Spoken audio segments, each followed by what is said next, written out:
Welcome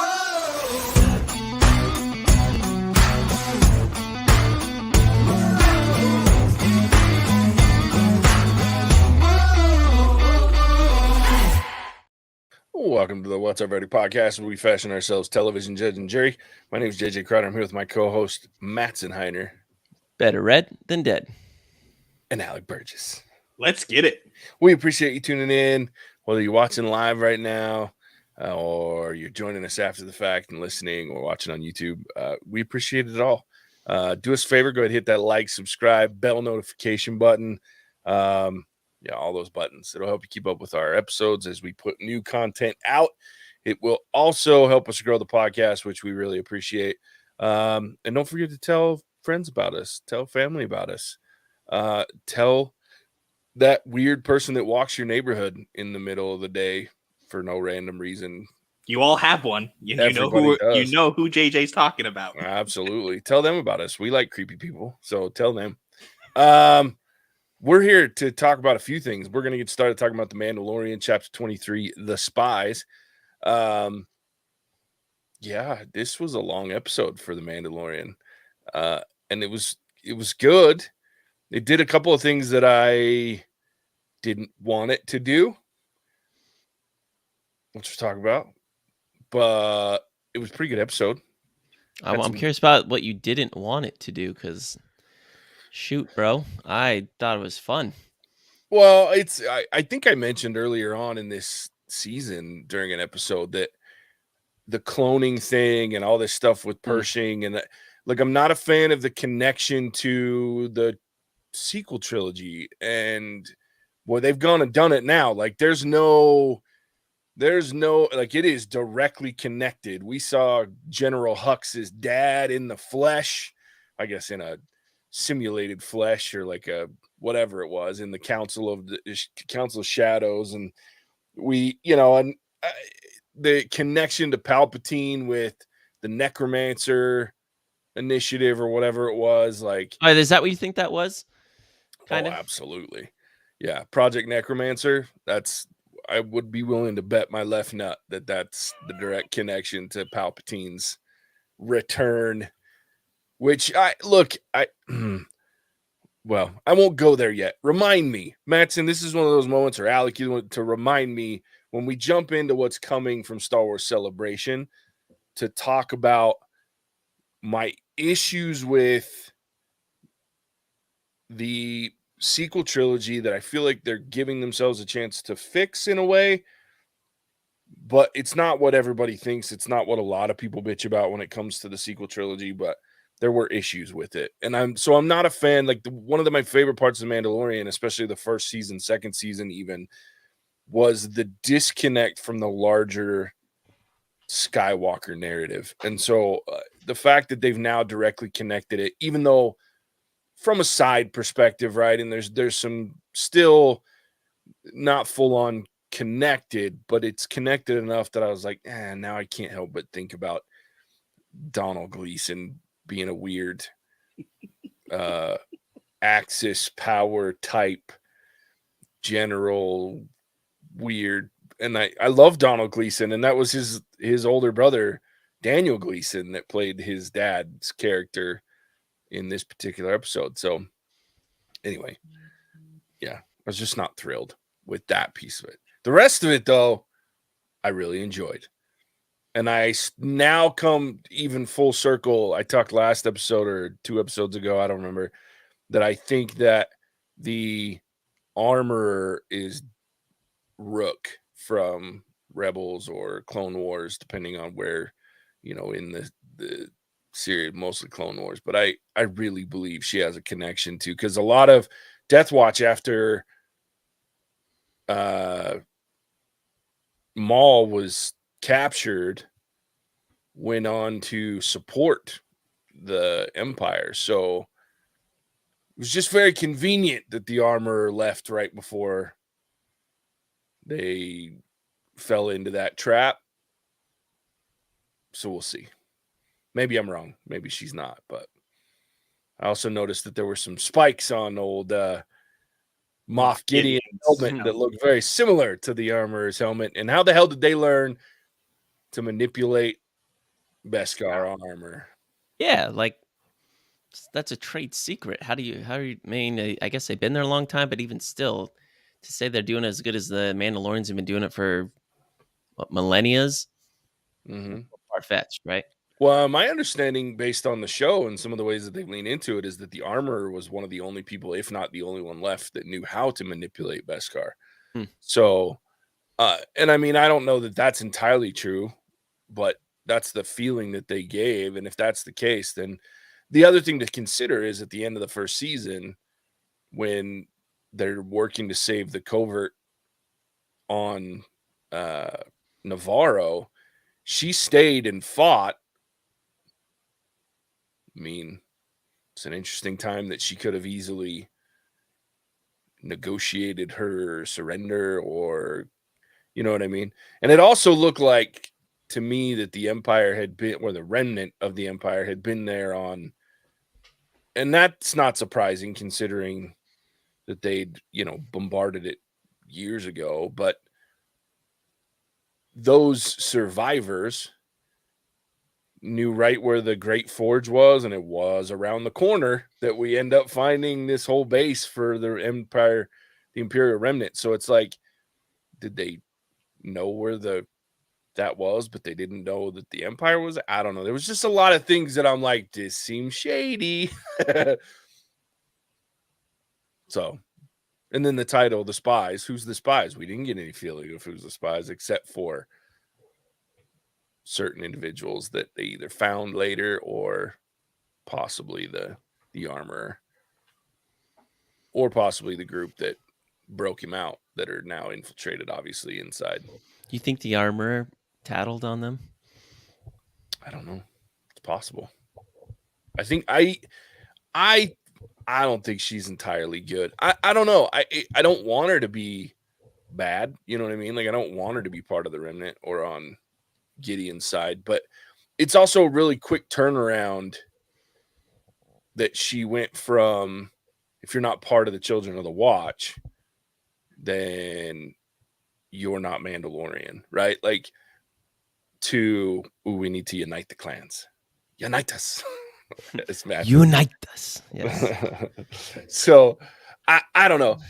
Like I said, I guess that's one of the better parts of this episode, is it has me questioning a little bit about who's who and what's going on, and I'm probably doing my like mad Star Wars deep dive, I know too much for my own damn good type thing, to where like it probably turns out that the armor is exactly who she is, and they've just been on the base, and so it just, they knew a lot. So I was, obviously there's somebody that's informing Kane on Coruscant as well, because I mean, she was part of that one conversation, but then how did she find out that the Mandalorians went and saved Navarro? We never know that. So based on the conversation, it was nice to have Giancarlo Esposito back, though. It was very nice. Alec, what did you think of this episode? I'm torn. So I loved that we finally got this episode, but I feel like it should have been episode 4. And I'm getting a little bit annoyed that, there's only one more left, because you don't need the filler content. We can erase last week's episode with Jack Black, Christopher Lloyd, as cool as that was. We don't need them. We can even, at this point, kind of, cut out that entire Pershing episode. Because once again, the only tie-in was, what about Pershing's research? Oh, it's gone. That was the only tie-in. And when you have 8 episodes to work with, and 25% of that is filler, this isn't a 20 episode long season where that makes sense. You have to have these filler episodes to continue the story. Now they're just taking a huge chunk of this and making it filler, in my opinion. So now when this comes around, I'm like, oh, this is great. There's only one more. How are they going to tie up all their loose ends? Because, they've mentioned Thrawn. They've mentioned, we have the Mythosaur that's still beneath Mandalore. There's, several threads, stuff on Navarro that's still happening that is all kind of in the ether. How are they going to tie it all together? to wrap it up into a pretty bow. I don't think they will, which means we'll get season 4, which will probably follow the same pattern. And by that point, it's jumped the shark. So I had fun with it, but I don't understand what the point is anymore. Like, what's the point of the show? And it seems to fall or have fallen into typical Star Wars Disney content, which is a lot of noise. They will not move on from the Skywalker saga, and they just keep putting stuff out because they know we'll watch it. It's fair. I mean, we know now based on Celebration kind of where they're going with it. I didn't watch it, so I know. We'll talk about that later on live. But yeah, I mean, I'm with you. I think it's gotten in its own way in a lot of cases because it went one of the parts. I mean, because there was a lot of filler in season 1. There was a lot of technically filler in season 2. But the difference is our whole thing was who's the Mandalorian? Why is Grogu here? It wasn't how does this connect to Bo-Katan? How does this connect to Ahsoka? How does this connect to the larger universe as a whole? It was let's watch the shenanigans of these two characters that are very interesting because of the strange circumstances of who they are and where they find themselves. So it was okay to have episodes that didn't make any sense or had weird cameos just for the sake of having cameos. That's why part of the reason the first 2 episodes work so well, or first 2 seasons. But this 3rd season, because of the connection to this greater story and to these other storylines that are bigger parts, because it's also starting to connect to the Bad Batch, which has just wrapped its 2nd season, and there's connections all through that to this as well. So it's I hope that it pays off in a way. I mean, I trust Dave Filoni. I do. The guy has done nothing but great stuff at Star Wars. So I'm hoping that I'm just a little bitter because of past stuff at Disney and Star Wars, and it's not the actual case with this. But anyway. I'm going to just say I kind of agree with the both of you, especially with Alex's point that as much as I love this episode just for the sheer entertainment value, plot points, everything. This episode was awesome. Kick-ass episode. In my opinion, best episode of the season. One of the best that I can remember. I think it's the first time I've seen a bunch of Mandalorian fight the Empire that I can think of or remember. I don't watch I don't watch every Star Wars. I'm no JJ. Cool, compelling scenes for me. It's fun to see that. You got the Baby Yoda doing his little Baby Yoda thing. You got to see one of the Babu freak type people. I mean, I always love them. There's like, oh baby, little baby crying. Bad baby. bad baby. And I mean, it had all that, and it had cool new world. It had ships flying around, but no star battles. I think that's the only thing that could have made it better. Like if there was like some battle in the sky or something.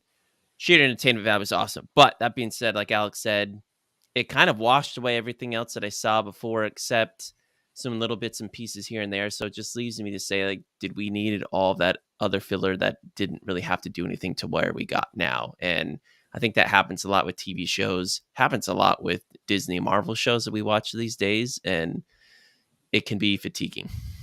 Yeah. Gray's here. Hey, I'll miss the episode. Hey. We wanted to check in. Well, thanks for checking in.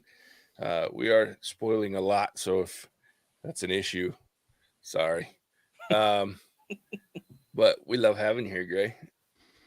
Yeah, I think even though the Grogu thing, though, like there's such a waste this season. Like Grogu has had, I'm telling you, they should have left him with Luke. He should not have been in this season. Like he should have been mentioned, talked about the fact that, the dude, like, Din misses him or whatever, you know what I mean? But he should not have been in this season because he's been a waste. There was no reason to bring him back for this. He doesn't need to be there. The only thing he does is comic relief, which is never what he was supposed to be, even though he provided a ton of it. It was in natural form, and now it just feels like he's running around in freaking IG-11's body, which is funny if it didn't distract from the whole rest of the story that's going on. The one good thing that he did this episode was break up the fight between the two factions Like, that was interesting. It added to the story. It added to the character. And don't get me wrong, him running around the whole city going, yes, yes, yes, and like stealing shit and like that shit was great. I was laughing a lot, but it wasn't, it feels like an afterthought. And to Gray's point, Disney's pushed the issue on it. It wasn't intended for him to be in this long. There have been interviews where Favreau and Filoni talked about he was never supposed to be past season 2, and we see why. And I think that they messed up. I mean, it's all for the merchandise, right? We can sell Grogu shit, and now we can sell IG-11 with Grogu sitting in his belly, and that's literally what they put him in here for. And there's no value add. Don't buy it, JJ. It better not be up on that shelf one day. Don't buy it. Just so you know, there is nothing Mandalorian on my shelf because that is sad because you not like.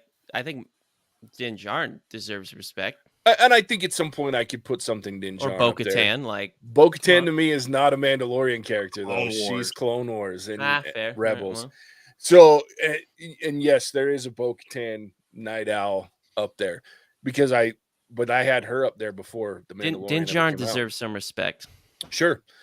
And I think early baby Grogu did too, but yeah, I just can't do it now. So do we have one episode left?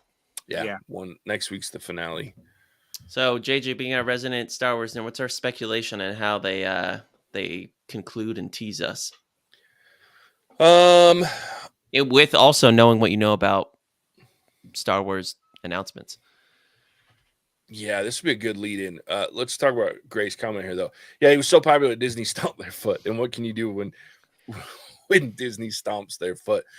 Apparently, when you're Filoni and Favreau, you just don't do shit except put baby Grogu in his IG-11's belly. And that you do the best you can, right? And there's been some moments when he was funny. But outside of that, like, he's just been an afterthought, which is sad. I think he's a distraction more than anything else. That's what you do when they stomp their foot. I don't. This one's tough. I think if I had to guess, one of two things. I think you open with the space battle you're talking about, Mattson, because what the last we saw is there were TIE interceptors and bombers headed up to the fleet. So you may see that battle, or you see the armorer take that fleet and bail, right? You're going to see obviously a rescue mission because they're not going to leave Din Djarin. They're not going to. So I think you see a lot of what you saw last season at the end, except instead of saving Grogu, you're saving Din Djarin, right? So the roles are reversed there. I think you'll see full on IG Grogu, like blasters and all, doing some force shit through a robot, through a droid. I think you might see the hint, and if anything, it'll probably be like a post credit or at the very end. You'll see now that they've dropped his name and the fact that the Shadow Council is waiting for him. I think you see Thrawn, maybe just the back of his head. I don't know. You may see a quick call out to Ahsoka because somebody's got to take on. Here's the thing: is the introduction to the Shadow Council as well as Thrawn, there's no real room for me based on what happened in this episode for Tarkin, or not Tarkin, Jesus, for Gideon. There's just not. He's risen too high. He's hit his peak. He now has this full-on battle armor that's made of Beskar. He's got to go down. And yeah, that's what I was gonna say. I feel like he's got to go. Yeah, and that's sad too because I love Giancarlo Esposito, but he's got to go. He's reached his peak. I think if I were a betting man, you see possibly Ahsoka, Din Djarin, and Bo-Katan along with Grogu, Robot Grogu, taking down him down, that because it's going to take them all with his fancy armor. And then you also, but here's the thing is there's nobody based on what we know about the Praetorian guards that we saw at the end take down Paz Vizsla. There's nobody, in my opinion, that can take those three out without an Ahsoka. So I think that's where, because they're designed to take down Jedi and like high level. Yeah. So that's my theory. I think you'll see a rescue mission, and I think you'll see the lead in, because we know Ahsoka comes out in August now. So we got to start that. And there's been a lot of announcement to characters we already know coming live action. Gray's got some great points too. She does have Din and Grogu minis in her nerd room. And then I agree with this. I think Gideon was maneuvered as a feint. Hey, I've been saying since early episodes, this all feels like this thing has been put in motion by, this is a very Thrawn feeling move. And the fact that he's not there, he knows Thrawn or Gideon. He knows what Gideon's going to do. There's obviously some familiarity there. If he's a Moff, Grand Admiral Thrawn, Moff Tarkin, all these guys knew each other in the hierarchy of the Empire. And so the fact that he knows Gideon, and I think he knows exactly what Gideon's about, and the fact that he's not shown up yet, even though these people are waiting for him, can't be a coincidence. Thrawn's too good. And these guys, they're setting Thrawn up for now not only another couple of TV shows, but at very least one movie as the big bad. So, and he is, though. Thrawn's a G. Oh, I liked Thrawn better than I liked Palpatine. When you get into like the actual materials of the books, and if you read the original Heir to the Empire, oh, he's awesome. The guy was dope. So it's just, I mean, I'm with Gray. I think this was a setup to put Gideon out there, because once Gideon's gone, now he can step in and there's nobody that's going to be a pain in his ass. Because we saw that whole circle of people, for the most part, at least the two. One was a character, and I can't remember his name now. The one old guy that was like all about Thrawn in that meeting, that's a character pulled directly from the books, the original Heir to the Empire books. He was one of the admirals or the Moffs that were like right-hand men to Thrawn. And then you have Hux, who ties it all into the others. So aside from those two, this whole thing could have been who's actually loyal to Thrawn, right? And Thrawn comes in and goes, you're toast. And Gray's also not wrong. Thrawn, there's a realistic danger. He knows these people that he's dealing with, at least to a certain degree, right? And the danger of the Mandalorians in general. Yeah. Throw that crap out there and get it. Hashtag not a mustache twirler. That's good stuff. Yeah, I think that's my prediction. Rescue mission. Gideon goes down. I think at the very least Ahsoka pops up, possibly some other future Ahsoka characters to take on. Maybe even, I mean, Luke's not even off the table at this point, because somebody's got to take on those Praetorian. So, because even with the Darksaber, I don't think Bo-Katan's that cool to take down the Praetorians, but we'll see. All right, any other thoughts before we shift to celebration chat? Not for me. Okay. Overall, it's a good episode. I'm excited for the season to be over. I hope they finish it strong. As you guys know, we're going to shift, so I'm going to have Alec give his lovely little spiel here in a second. Once that's done, we'll close this out. We are going to stay live, so if you're watching live, hang out. We're going to do our little video in between, so for editing purposes, it makes it easier for me to cut episodes around and do that. But we are going to continue to talk live about Star Wars Celebration and the announcements. So hang out with us. If you're not listening live, we're going to separate these episodes and you'll be able to listen to them separate. So with that, Alex, everybody really can find us when they're not hanging out. Happy to. Thank you for tuning in to The Mandalorian Season 3, Episode 7. The show is winding down at the same moment that is ramping up. It's great. How do you guys feel about the way the show is going? please let us know in the comments below. If you made it to this point in the video, we salute you for being absolutely fantastic. If this is your first time tuning in or you are a long-time listener, we appreciate you being here and listening in on our lovely shenanigans.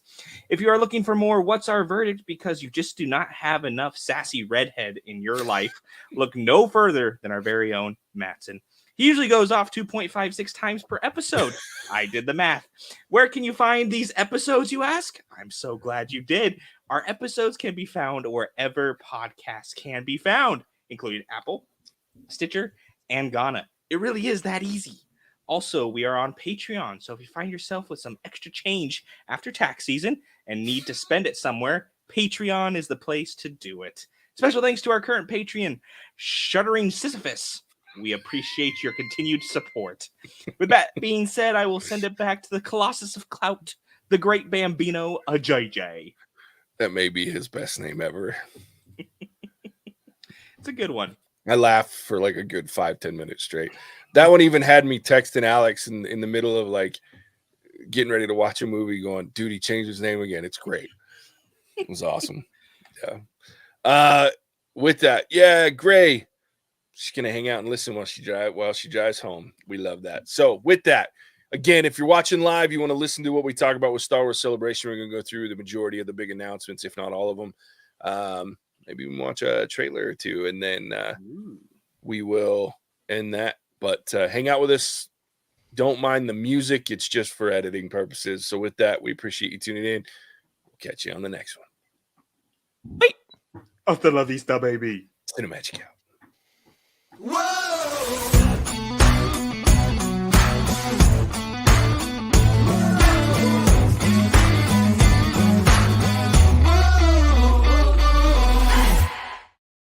Welcome to the What's Our Verdict podcast, where we fashion ourselves Star Wars judge and jury. That's a very presumptuous thing to say, isn't it? But with that, I'm saying it anyway. Screw it. We're here live. We're going to talk about Star Wars Celebration. We just finished talking about the most recent episode, chapter 22. You mean, Jay, when I just sit back and hear you talk, since you're a resident Star Wars nerd? Yeah, I know. I do know probably more than I should, but I do enjoy it. Love it.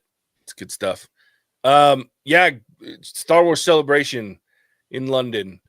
The first announcement I'm going to talk about, because I'm really sad about it, is that next time that we do this in 2025, because it's every other year, is in Japan. I didn't know that. Yeah, it's in Japan, which means I won't be going to that one either. They need to hurry up and bring this shit back to the States so that I can go. I was going to go. I had plans, and I was working on tickets for 2020, 2019. I don't know. The one that happened in COVID, and it all went to shit. And I was like, God bless it. So I didn't get to go. But I want to go bad. Like, I'm dying to get to a celebration and spend like 3 years worth of salary just to hang out with all my people. But Japan in 2025 is where it'll be.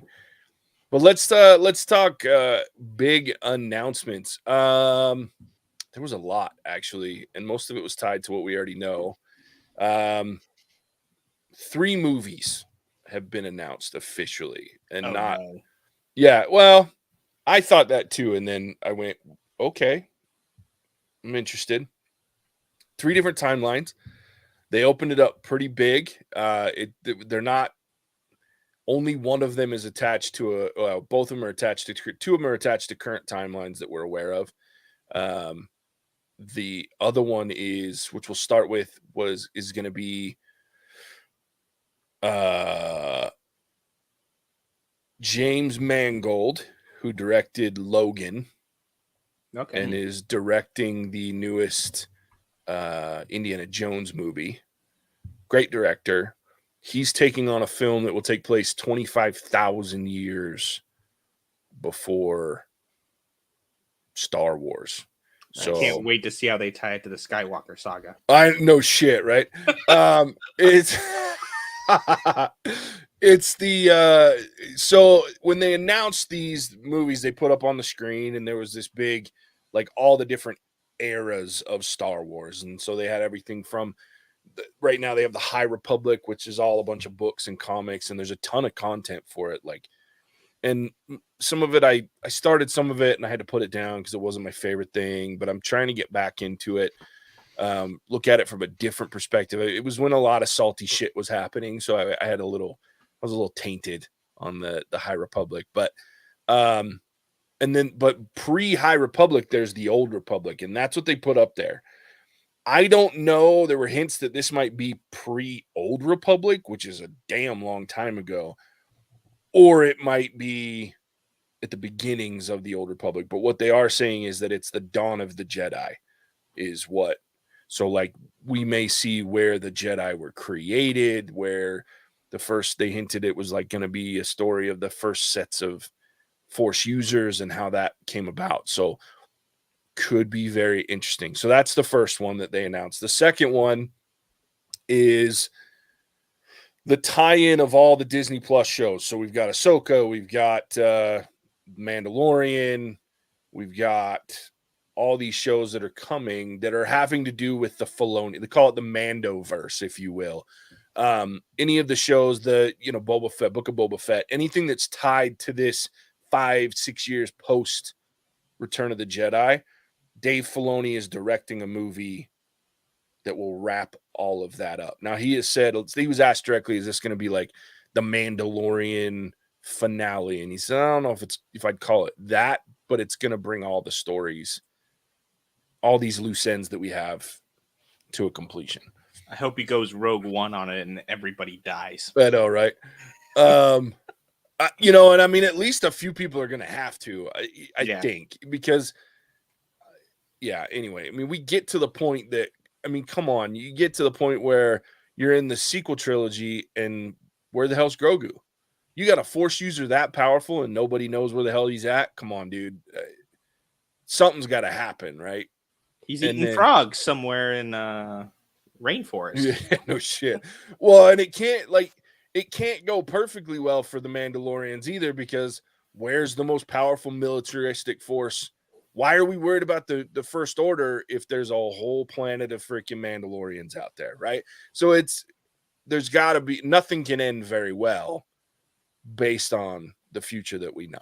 So anyway, there's that. You're talking like this is going to be like a movie like The Perfect Storm, where I'm just sad when I'm walking, like, oh, man. Probably. People lived, people died. Can't wait. Yeah, I mean, I'm okay with that. And then the final movie that they announced is, I think the timeline, it's post sequel trilogy. They're bringing back Daisy Ridley.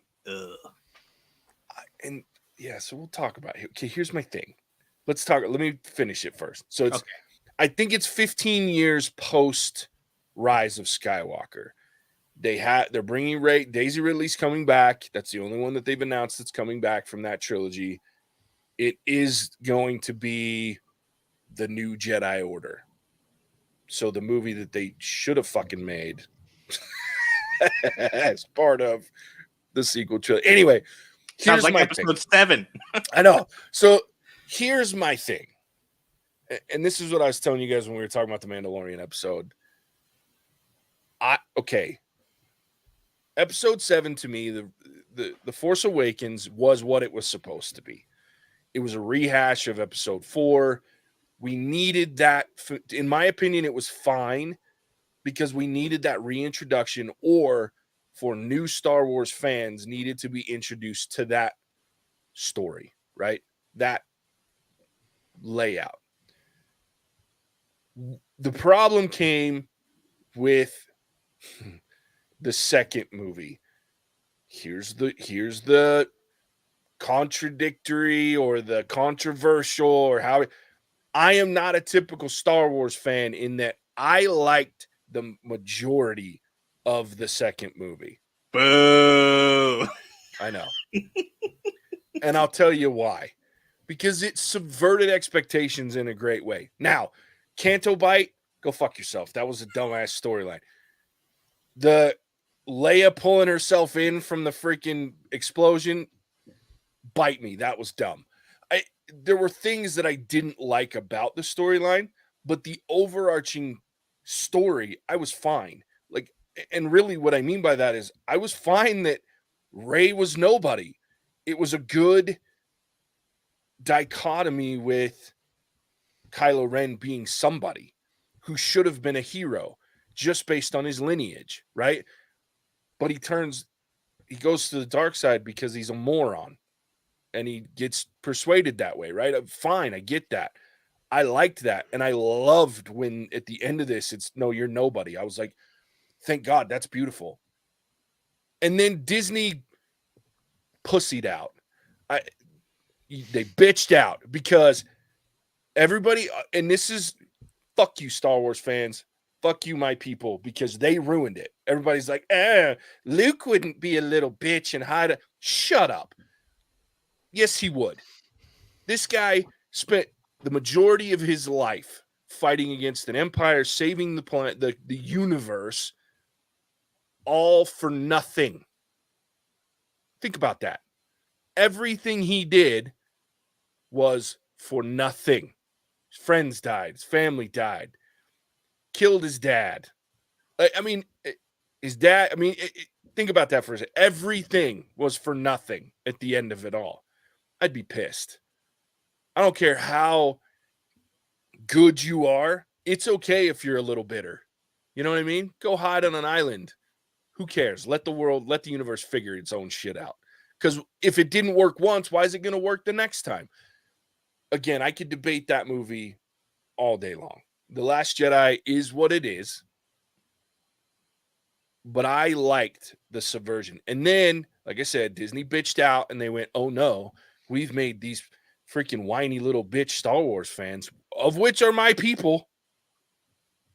I love Star Wars, but they're babies that just want, oh, we want something new. But wait, you did something new, and now we want the same shit we've watched for 40 years. Babies. Anyway, so then they went back and they made The Rise of Skywalker, which was a shit show. Because, well, it didn't work. We did something different, and the minority of Star Wars fans were mad. But it was the loud minority that are on social media, on Facebook, on Twitter, all that shit. So Disney was like, oh no, we screwed up. And they went back to the well and they remade something. I don't know. And it wasn't good. You don't need Palpatine. Leave that guy out of there. Let Rey be nothing. Tell a different story. Anyway, so what I'm excited about with this movie, because crossing every appendage that I have that's able to be crossed, they actually ignore the loud, moronic parts of my fan base and people and make a movie that makes sense and is different. We have Rey. She's back. Great. I know a lot of people didn't like Rey. I like Daisy Ridley as an actress, and I didn't mind the character of Rey until Rise of Skywalker. And even then, I didn't dislike her. I just thought she had to battle against bad writing because they were afraid to continue down the path that they started on. So I'm hoping that they'll start down this path. They'll tell a new story. But it's the one thing that they have confirmed with it is that she will be trying to build a new Jedi Order as this person that's had these Jedi texts and everything else. So there's that. That was probably the biggest set of announcements for those movies. Those three movies that were coming. That one's being directed by, so Dave Filoni's directing the middle one. The post Rise of Skywalker is being directed by Charmin Obaid-Chinoy. She's an Academy Award, Emmy Award winning director. This scares me, but she did direct some episodes of Miss Marvel. She did direct Saving Face, which was good. I don't know. She's a good director. How about that? You should just stuck with that instead of saying she did. I know, but I can't ignore the fact that it actually happened. Sure you can. I know. So then, Ahsoka release window is in August of this year, so that'll be on Disney Plus. They released a trailer, which we'll watch here in a second. It was pretty crazy. They show that Harrison Dula from the Rebels show is in it. Mary Elizabeth Winstead is playing her character. Sabine Wren, Natasha Liu Bordizzo is playing her. Chopper's in it. Yeah. Mon Mothma's in it, but whatever. Grand Admiral Thrawn being played by I just forgot his name. Lars Mikkelsen, who voiced him in the Rebels show. he's playing the live action version of Thrawn in the show. So that's cool. We did also see Ezra Bridger at least has some form of an appearance. We don't know how much he'll be in it, being played by Iman Esfandi. So pretty cool there. And the trailer looks pretty good, guys. Like, have you guys watched it yet? I have not. All right, well, it's time. This part will Let's do it. They'll get mad Inevitably at me. not work because JJ's gonna hit a button and we will get no sound. I hate you. It's part of the meta at this point, Mattson. For our listening audience, the reason we're saying that is it pretty much what has happened every time. Every time. I mean, I only hate you because it's pretty probably true. So Pretty probably true. I'm leaving myself an out there. Trying to help myself You out. start talking like Babu Freak. That's right. Bad baby. Hit the button. He's the bad baby. They're like the Cartman version of Star Wars. That's right. That's right. There is some craziness in this that if you haven't seen it, there's some new characters being introduced that I'm very excited about. Possibly some theoretical craziness that could happen. So we'll see how that goes. Let me see if I can share without dicking this up. As my co-hosts have said, it's rare. But we'll see. Moment All right. of truth. Just yell at me if there's no sound. But here we go. Oh, there's sound! Something's coming. Oh, I had to take it back. I have seen this. Sorry. But Alec, you haven't? No. Watch this. Yes. Oh, she's so badass. I sense it.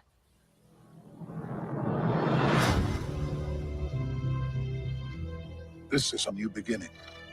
Hey, it's the Loath Wolves. For some, Loath Cats. war. For others, Chopper. power. Who is that chick? That's the problem. It's been a while. Things have changed. I started hearing whispers. There he is. Thrawn's return. I love how they won't show him yet. Has I aired. appreciate that. Ooh, but they did drop heir to the Empire. We have to prepare for the Who worst. the hell's that guy? Problem number 2. The Jedi The Sith, rule of 2. Darth Bane, OG, send out. There aren't many left.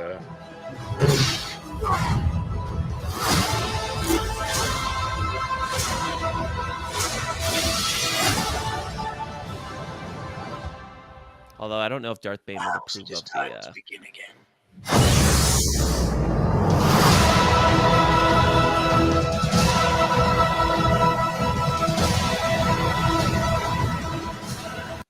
So that's how you give the fat man goosebumps right there. Yeah, so a little bit to talk about there. Cool trailer. Stoked about a lot of it. Who are the Sith? I need to know. I don't think they're Sith. Are they not? One of the things that was talked about, one of the things that Filoni talked about when they brought it up was the fact that their lightsaber blades aren't the true red. They're kind of an orange color. And Filoni doesn't do anything accidentally. That's one of the things about him that one of the things that I love so much about him is that when he does it, there's a reason for it. I think there's two possibilities. One, because and Alec, I don't know if you noticed it because you've watched the Rebels show. Mhm.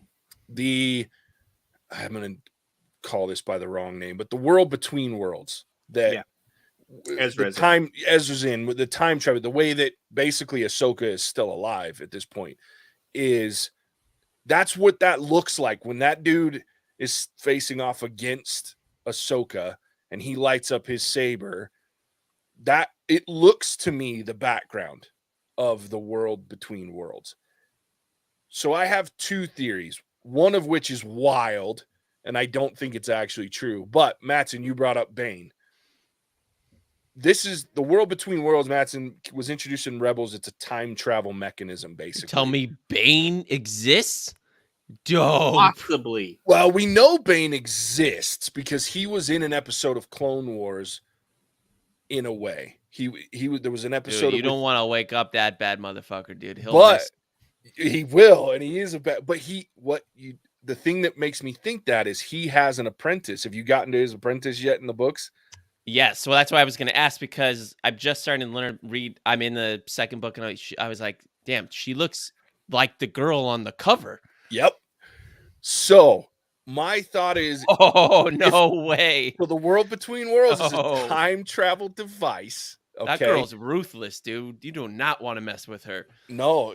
And so I went, because that was my first thought. I was like, holy shit, is this Bane? Because I saw her and then you see him and I'm like, oh, damn. It wouldn't surprise me. It would actually surprise me, but that was my first thought. Now that's a dream and a wish and a hope because They're I think way too powerful for Ahsoka, in my opinion, though. I mean, that's what I know, but I don't think that's who that's going to be. However, it could be, okay?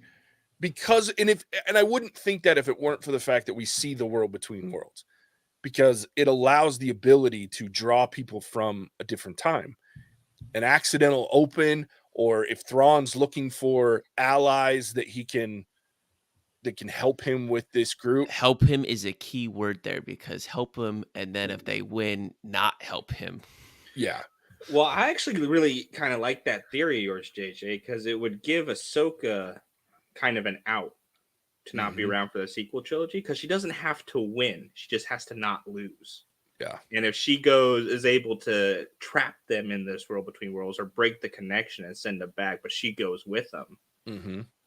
Like, that's a nice little pretty bow to tie on top for Dave Filoni, but still bring in that heavy action that he knows he needs. Yeah. I could get behind the Bane theory. Yeah. So the other piece, the other one, which is probably more accurate, is that these are two new characters and they've given names for them. So that's the other thing that keeps me away from the Bane piece of it.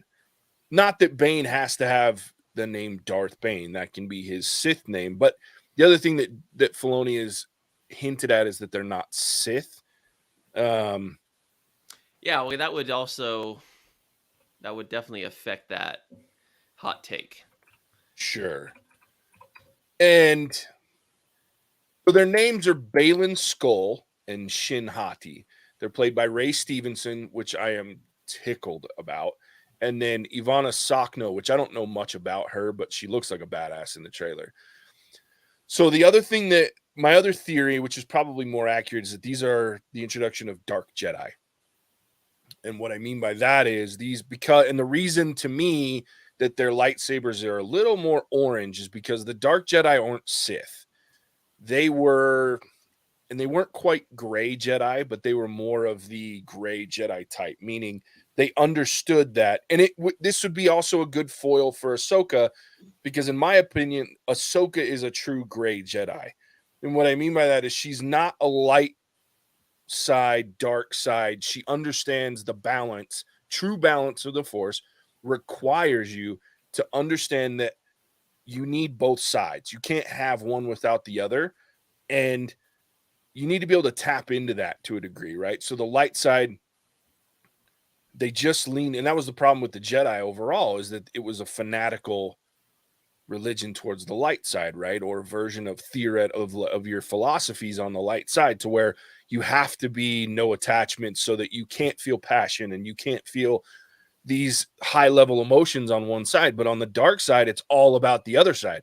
We lean into the passion and the anger and the hatred.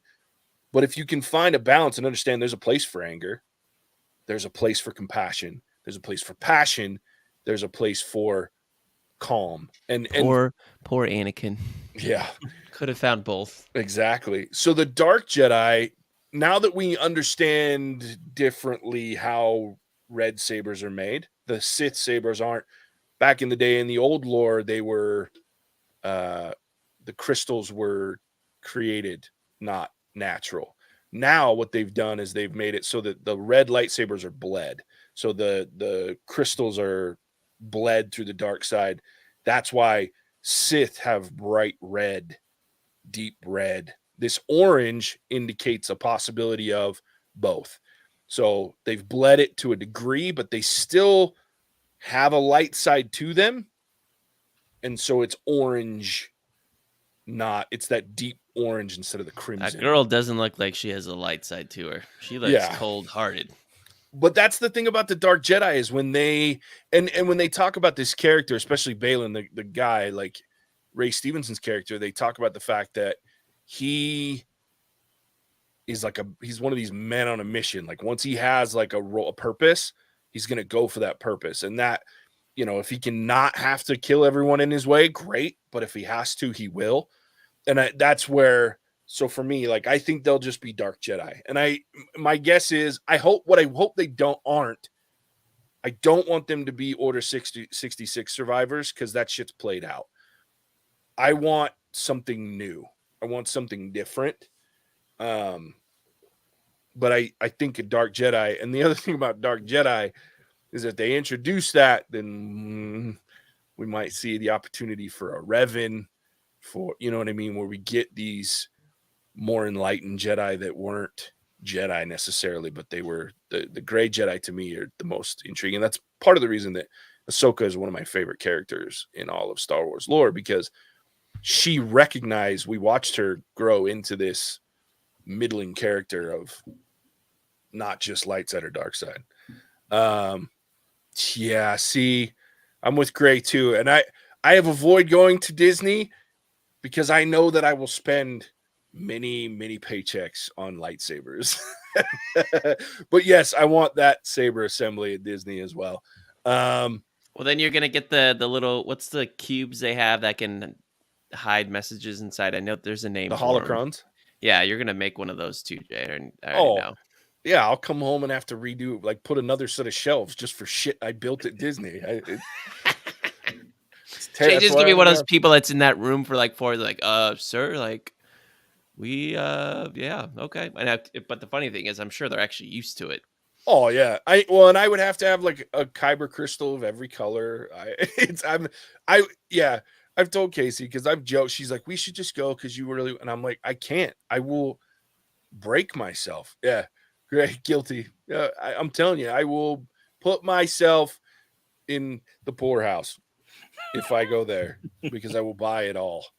I will buy it all. I went to Disney World 2 years before they finished the Star Wars land there in Disney World, and I came away just the memorabilia that you could buy at the damn stores that weren't even Star Wars stores. It was just, I came away with like $200 worth of shit, like mugs and stupid lightsaber light up keychain shit, like, and it's all up there somewhere. But yeah, great. My friend just did it, and it looks so fun. I've almost bought Ahsoka's lightsabers that you can buy. Oh god, they're so expensive though. Anyway, I do have like some of the old lightsabers that were like very spendy, tucked away. I don't keep them out in case they get broken, because then I'll be mad. But one day when I have another room that will be just nothing but a nerd room, and my dogs aren't allowed in there, and my nieces and nephews aren't allowed in there, I will have those on the wall as well. Yeah, so that's probably the most exciting announcement that came out. Like that trailer. Look, I loved Rebels. I thought that was one of the better shows they've ever done, and so I'm excited to see all these live action characters coming. What else do we got here? Andor season 2, they're aiming for an August of next year premiere date. They start shooting in November. This one's going to have some interesting time jumps. So my understanding is each episode's going to have a year jump in between it, and then it will finish. The last episode will take place just after the movie. Rogue One. So it'll be kind of like a tie-up of Rogue One, and then so there's only 2 seasons, is what we're saying. 2 seasons. That's it. I can respect that. At least they know what they're doing with that. As long as every episode has a point, I'm fine. Yeah. Apparently it sounds like it's going to be pretty intense based on what I was listening to with it. It was one of those panels that they cut off part of the panel to show shit for only the people that spend a lot of money to be there, which is another reason I want to go there because, I want to see all that cool shit. Not recorded with someone's cell phone and posted illegally on YouTube. But yeah, so they brought up the cast of Andor, which included Cassian, obviously, Deidre, Cyril, Bix, all those coming back. The Acolyte coming sometime in 2024, which is another one that I'm excited for because it takes place in a different timeline. Part of the timeline, anyway. It's the end of the High Republic, which is the newest piece of the timeline. Seems very interesting, though I don't fully understand so the director, the showrunner, Leslie Headland, she says here, what I pitched to Kathleen Kennedy was Frozen meets Kill Bill. She goes, Good shockingly, Lord, make it stop. I know. She said, shockingly, she didn't kick me out of the building. And I went, yeah, that's because it's Kathleen Kennedy, but okay. So, she says it takes place in the High Republic near the beginning of the prequels. She says, and I love the timeline because it's when the bad guys are heavily outnumbered. They're underdogs. And I'm excited to see things we haven't seen in live action yet. So it sounds like the Acolyte is going to, the other thing she talked about is challenging the Star Wars universe. So it's, from my understanding, it's going to be from the Sith, or at least the dark side of the Force's perspective in a time when that is dwindling and they think that there are no Sith at some point soon. So yeah, anyway, Can't wait for the musical number that accompanies it. Yeah, that she said that. And I went, really? Come on. Another one that I'm excited for because I know very little about it and it sounds interesting is Skeleton Crew. So it's coming out this year. It was Jude Law.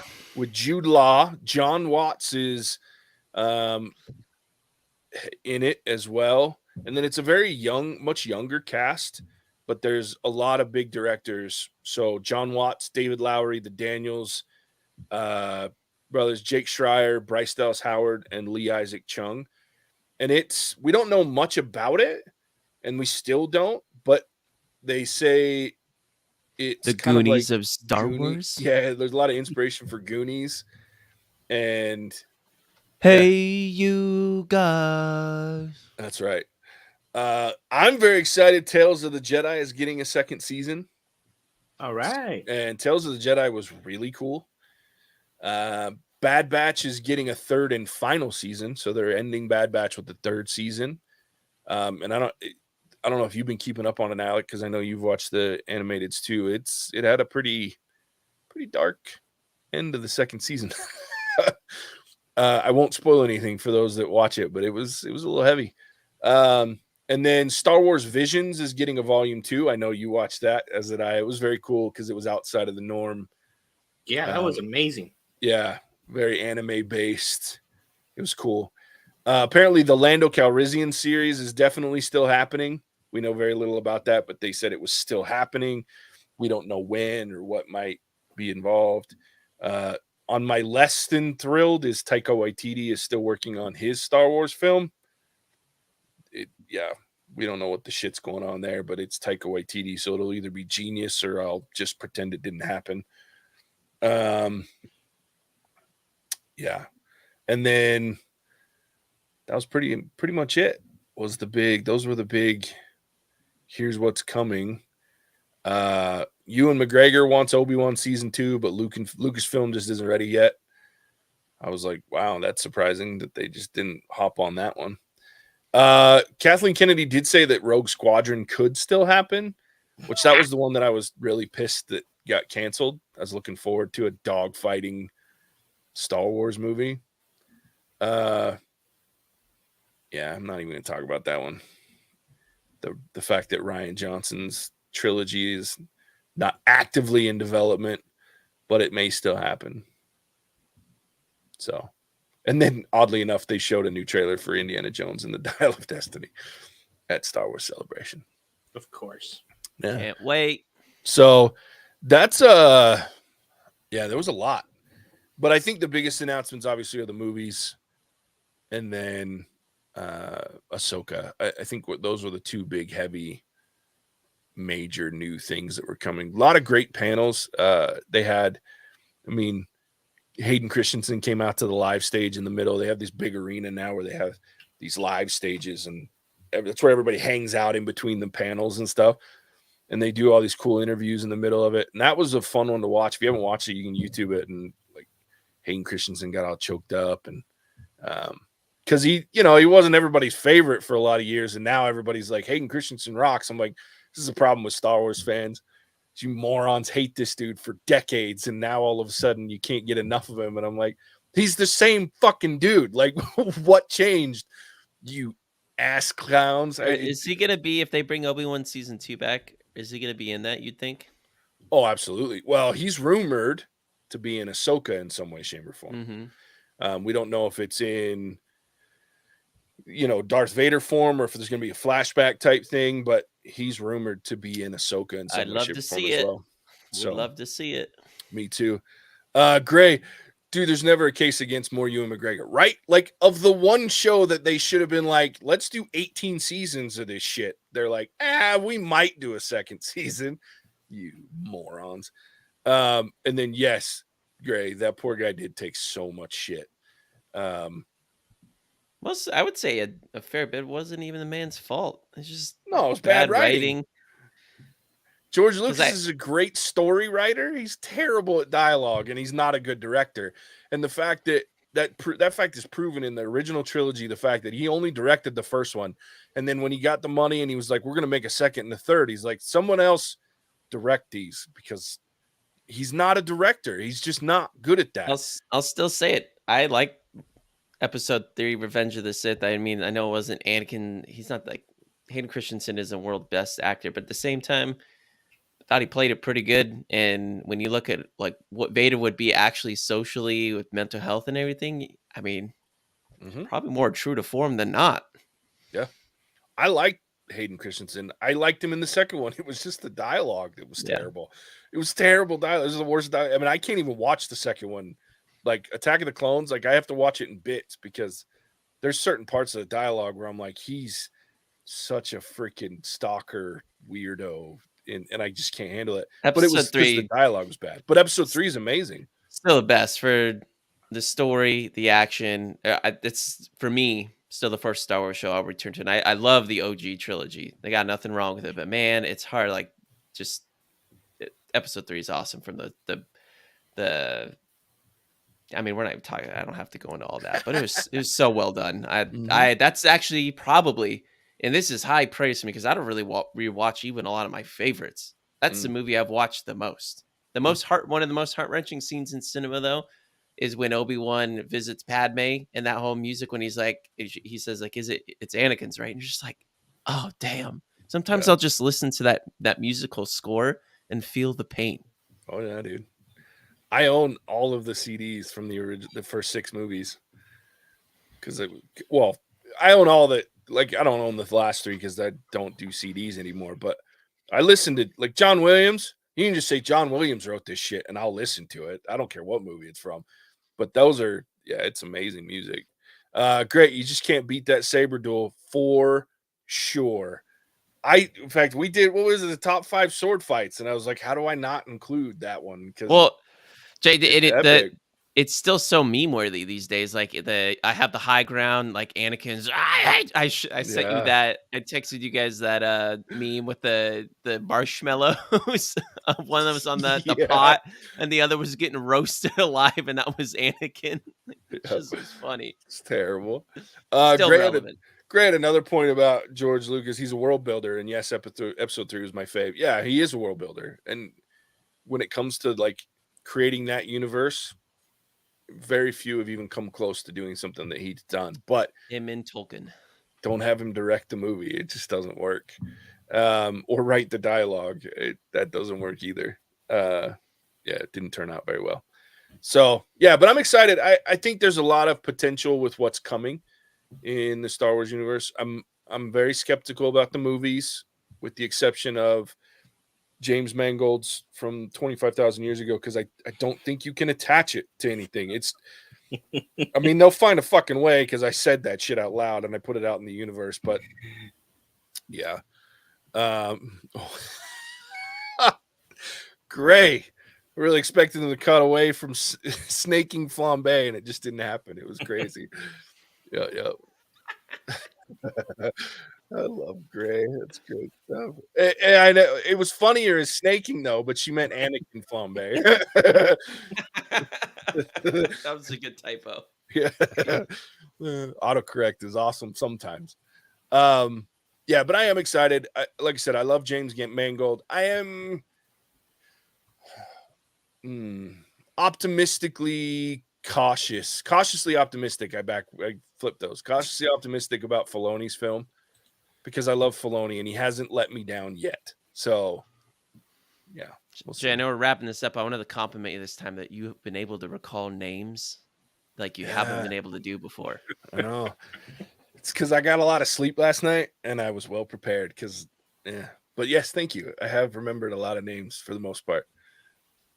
Appreciate that. We're gonna jinx you though for whatever we do next. Yeah, I was just saying we're getting ready to record Air for our next podcast episode, and I'm gonna not remember anybody's name. Yeah, we are in my wheelhouse a little there. So, but yeah, it's exciting. Star Wars is alive and well. Alive anyway. We'll see. It's also kind of annoying though, because everything they announce is great, but everything besides Ahsoka and maybe one or two animated shows, we're talking like a year and a half away at minimum. Oh, for sure. I mean, the one good news was that Kathleen Kennedy said that they're far along in production. I don't remember how she worded it for the movies. So that doesn't mean we're going to see them like in a year. We might see Filoni's in the next year and a half or two, depending on how many episodes. But she did say we're pretty far along in the development of the movies, of the films, whatever that means. I mean, that's very out there, but you know, have to learn patience. Very vague, but be more like a Jedi, less like a Sith. But yeah, exactly. But I'm also okay. Again, I like that they've taken a break from movies, and I'm okay if I have to wait till 2025 to see another Star Wars movie, as long as the in-between content continues to be at least decent, right? So we'll see. I am very much looking forward to Ahsoka because it's Ahsoka, but I am also very much looking forward to, I think my outside of Ahsoka, the thing I'm looking forward to the most is the Acolyte, just because it seems like it's going to be very different, which I love. I like. That's what we've missed, in my opinion, from Star Wars for ages is a disconnect, something that's not obvious. Again, that's what made, to me, the Mandalorian first season so good. It was like, this isn't your, and then it's Rogue One too. I mean, even though Rogue One was tied into it, it was different. It wasn't your typical Star Wars story.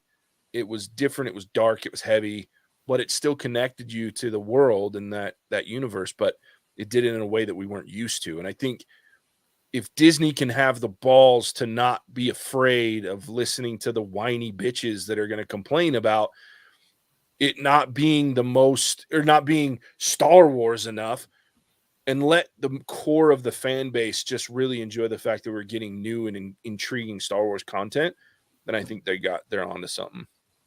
Great. After going through waiting from Infinity War to Endgame, I can weather the wait. Yeah, that's fair. That's fair. They put us through some painful shit there. Sweet. Any other thoughts, questions, things you want to hear me rant and rave about when it comes to Star Wars? Because I can go for days. I'm good. Cool. All right. Well, Alec, when they're not listening to me go off on a tangent, where else can they find us? I'm so excited you asked, JJ. I tried something new. So I know Mattson has been really focused on AI recently. Oh, God. So Chat GPT. I chat GPT'd an outro, and I'm going to read this word for word. I'm so scared. So scared. Thank you for listening to our What's Our Verdict podcast. We hope you enjoyed our lively and insightful discussion on Star Wars Celebration. Before we wrap up, we'd like to remind you to subscribe to our podcast on your favorite platform and leave us a review. Your feedback helps us improve and reach a wider audience. If you have any feedback, comments, or suggestions for future episodes, please feel free to reach out to us on social media or via email. We'd love to hear from you. Until next time, keep an open mind, stay curious, and continue seeking the truth. And with that, I'll turn it back to JJ. Wow, what'd you tell it to sound like a pompous prick? Like, No, I literally said, write me a What's Our Verdict podcast outro. And that's what it came all back. right, next time I'm gonna tell it to write it in the form of like Bugs Bunny or something. Oh God. I think you need to can't you like take and plug in all your previous? Yeah, you can. Oh, I'm sure you rewrite all of them though, don't you? I actually keep them. So Oh, do you? I think you can copy plug those all in there and it'll take all of your typical shit and create its own based on your previous writing. Yeah, you my can God. say Because take that's what all- I thought that you had done. So you were sitting there and I'm like, well, this is boring as fuck. I was like, this isn't Alec. Even Gray, you said it. She went, oh shit. Well, now I'm just going to try. That's terrifying. Yeah, like Gray and I think we're on the same page going, this could go very bad. Oh shit. I love it. Yeah, so now I'm interested. You're gonna have to do that shit again. Because I was like, well, I'm disappointed in Chat GPT because I thought that was gonna be bonkers shit. Thought You maybe we can had- make it sound like that. It's just it starts off being very politically correct. Yeah, that's fair. I thought we were gonna have like a moment with all your Babe Ruth stuff. I thought we were gonna have like a Sandlot moment and the ghost of Babe Ruth was gonna pop up and do our outro or something like that. So well, thanks, Alec. I like it. Great. I was waiting for Shakespeare. Yeah, we are quite well spoken in this joint. I'm telling you. With that, as always, we appreciate you tuning in, hanging out with us live, listening to the shenanigans. We'll be back live again next week to talk about the Mandalorian. And then we got to work on what we're going to do for live because we don't have anything that I know of in television till August. Video So, games. yeah, we'll have to find something. But as always, we appreciate you tuning in. We'll catch you on the next one. Bye. Hasta la vista, baby. Cinemagical. Whoa!